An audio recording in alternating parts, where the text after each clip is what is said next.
Today in Singapore, almost everyone has experienced the cool comfort of air conditioning. In fact, it is almost inconceivable to picture any enclosed environment without air conditioning these days.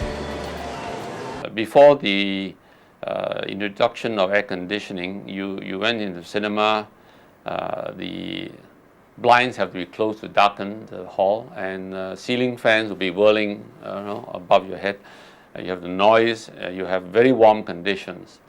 Then at the start of the 20th century, Willis Carrier began to design cooling systems for process industries and also for human comfort.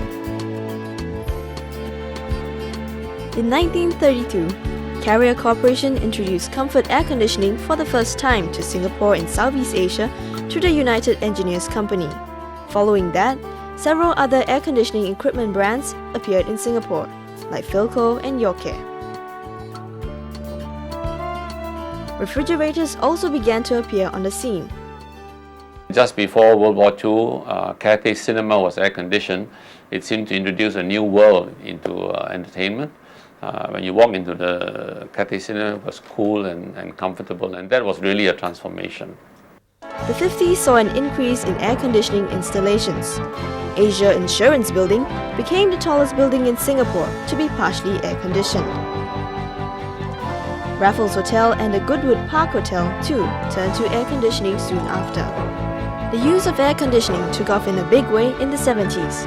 Both local and foreign manufacturers like Acma, Daikin and Sanyo began to introduce air conditioning for households and shop units. In the 1970s, air conditioner is not popular, and every house uses a fan. And of course, air conditioner is a little bit luxury items for the Singapore people. Some of the industry that's coming in to set out in Singapore is beginning to use air conditioners. Working alongside the air conditioning manufacturers were consultants and contractors. The developers need consultants to prepare the design drawings for the contractors to price. During the early days, the manpower were hard to come by. The designers, draftsmen were hard to come by, but we managed at the time. So the air conditioning business at that time was, the contract was rather small. Water-cooled package unit was very popular, and the contractor usually would have to do a consultant's job as well. So that would be a design and build system. Of course, the owner will say, okay, you design and build, and what do I get? The contractor will have to guarantee the owner that I will get you 75 degrees Fahrenheit. The 70s and 80s saw many big commercial developments in the central business district, providing air conditioning comfort, including the Westin Stamford, one of the tallest hotels in the world. Transportation too was quick to take to the idea of air conditioning. Private cars and taxis were the first to take to this concept. Air conditioning was welcomed by drivers as it offered relief from the smoke-filled traffic. The first air-conditioned bus was introduced by the Singapore Traction Company in the 60s, and the concept was revived by SBS in 1984. Ticket prices were higher, but people were willing to pay for a comfortable ride. When the MRT came into the picture in the late 80s, there was no doubt about it being air-conditioned. The use of air conditioning in residential and commercial properties has increased steadily over the years. Ownership of air conditioners in households alone rose from a mere 2.7% in 1973 to about 53.1% in 1997. Air conditioning is such a regular feature in buildings nowadays that architects take it into consideration in their designs. You can have a much broader building because you're not relying on natural ventilation. You can have a much deeper building. Whereas in the old days, buildings tend to be more linear because you need the cross ventilation on both exterior walls. So once air conditioning was introduced in, say, the first generation of shopping centers like People's Park, again, you could then do a big atrium and have more freedom in design. A key organization in the air conditioning industry is ASHRAE. The American Society of Heating, Refrigerating and Air Conditioning Engineers was originally founded in USA in 1894. From the ASHRAE records, it appears that our local engineers have begun to apply as members of ASHRAE in the United States since 1955. ASHRAE's Singapore chapter was formed in 1982, and since then, it has gained some 190 members.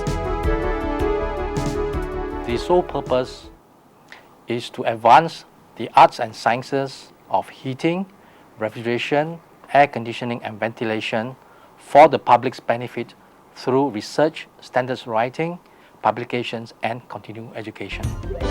Members being in the same trade often meet to exchange views and share information about developments in their respective areas. We have courses developed by ASHRAE. We have talks, technical talks, and we have non-technical talks for our members like arbitration and law of contracts. We have also to promote relationship between our members. Although there are obvious benefits, the use of air conditioning and refrigeration also raises several issues.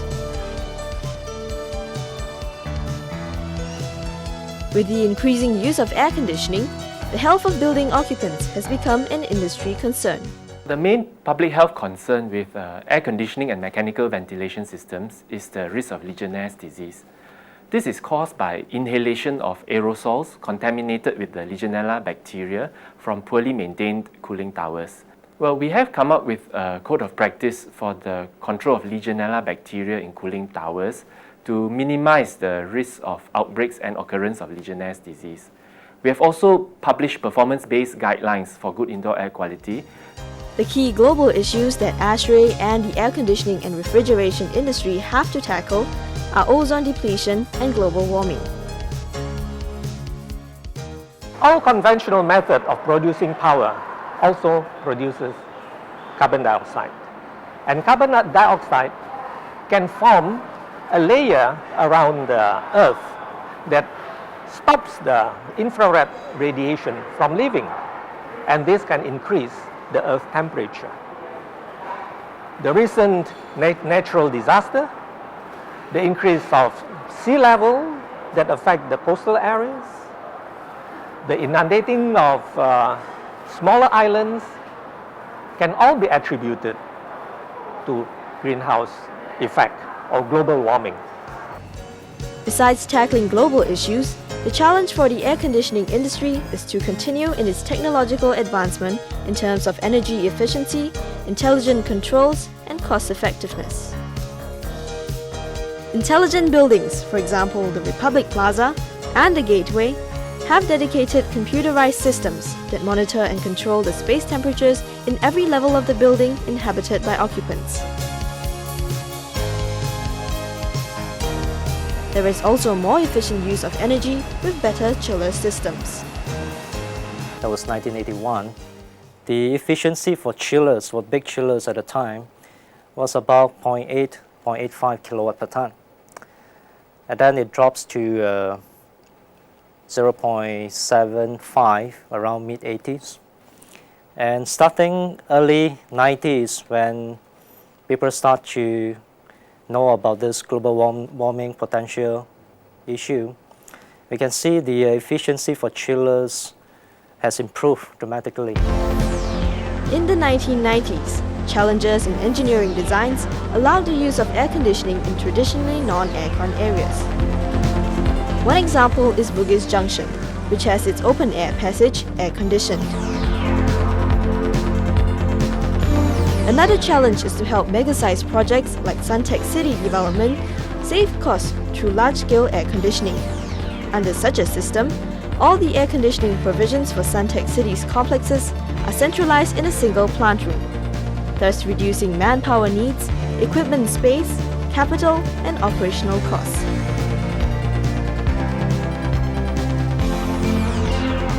Future plans include a district cooling system where all the buildings in a large development, such as Changi Business Park, are cooled by a single central chiller system, which will be housed in one building. The chilled water will be distributed by an underground pipe network. In 1998, Region 13 was formed from chapters in Hong Kong, Malaysia, Singapore, and Taiwan. It was later joined by the Philippines and Thailand. ASHRAE derives its strength from the members' contribution of their experiences and expertise, so that we can all grow together in our understanding of HVAC. The humble air conditioner is the innovation that has the most impact in the 20th century. Together with refrigeration, which has helped in the processing and storage of food, the cool comfort of air conditioning has raised work efficiency, enhanced high-tech industries, and boosted tourism arrivals, contributing fundamentally to the economic success of Singapore. To improve the outdoor environment, improve indoor air quality, conserve energy, 100% recovery of recyclable material used to make air conditioners, enhance the aesthetic, reduces the size, improve the noise level, create pleasant environments.